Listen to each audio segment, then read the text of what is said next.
Hi, welcome to another episode of Foxy Little Nuggets, where the bicycle of news meets the pothole of ignorance and crashes into national decline and despair. First up, the British Medical Association, the BMA, the Doctors' Union, call it what you will. It's reportedly looking at cutting staff because of the financial crises. And that's awkward because when a doctors' union starts making people redundant, you do wonder if they're going to prescribe themselves 2 paracetamol and a restructure in the morning. Apparently, up to a third of staff could be at risk. Although the BMA says the real number of job losses may be lower. So even their redundancy plan has gone through triage. This one's critical, this one's stable, this can wait but you can wait 18 months on a corridor. We'll keep you on for now. Physician, heal thyself, surely. But it's still quite something when the people constantly warning that the NHS is under-resourced discovered that their own admin department has caught a nasty case of spreadsheet-itis and needs to be thinned out. Yeah, maybe they'll do to the doctors what they did to us and administer the sort of euthanogenic medications. Let them go, peacefully. Won't be a burden any longer. Very kind. It's the kindest thing we can do. Who knows? Next up, of course, is England's World Cup match, very shortly. Now, originally it was scheduled for 1 a.m.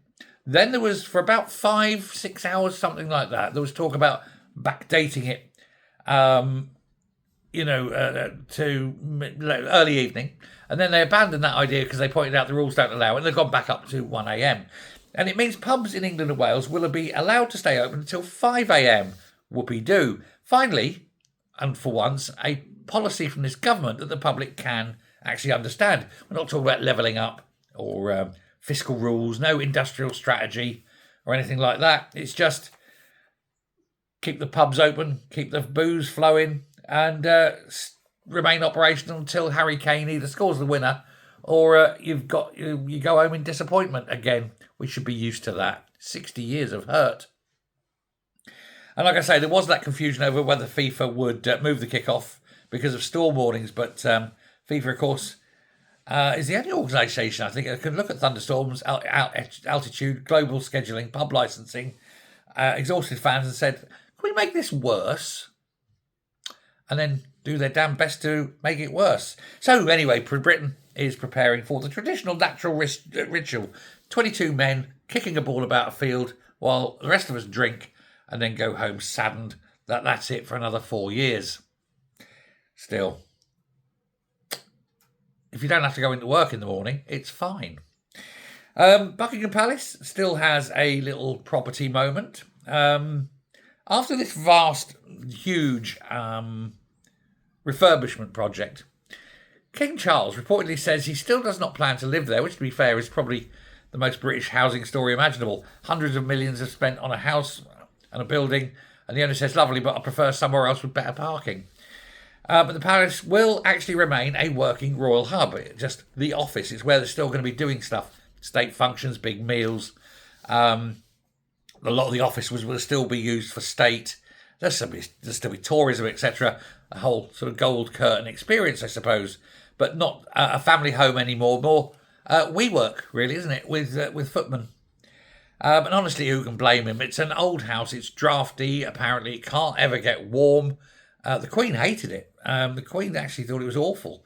But, he's one of those, I think, he spent ages waiting to get the keys from his mum. And then goes, ooh, don't like it. Don't like it at all.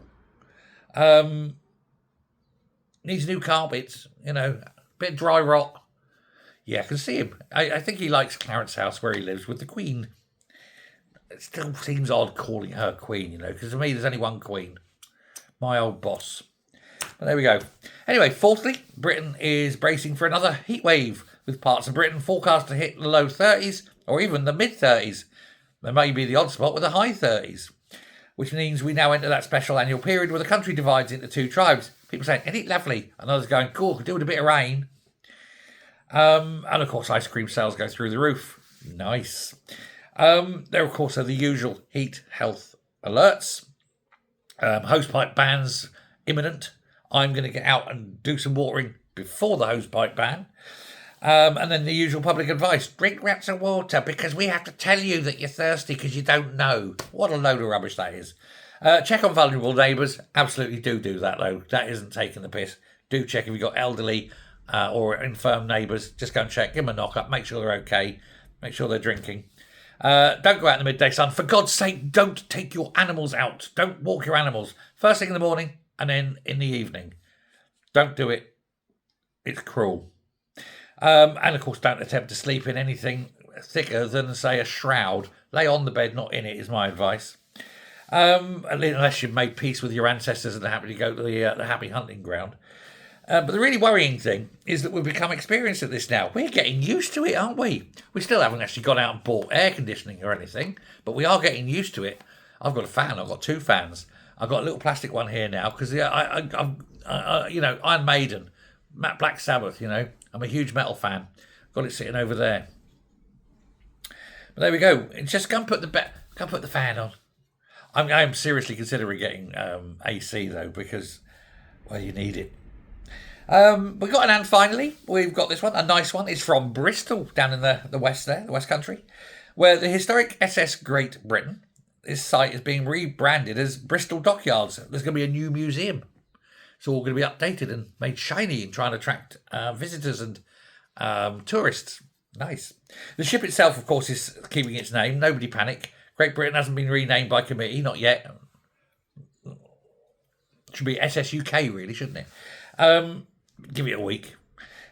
Well, give it about a week after Burnham comes in. They'll probably try and do it. We'll call it the Nelson Mandela or something, won't they? The new museum will focus not just on Brunel and engineering, but on passengers, workers, immigrants, and overlooked voices connected with the ship's history, which is good because British heritage is at its best when it remembers that history was not built entirely by one man in a top hat and a cigar, unless you're young, in which case the cigar has been excised from all the pictures, so it looks like he's just standing there like that, giving you the FO. But at least one Great Britain is still afloat. Hasn't sunk yet. By the end of this month, could be the only one.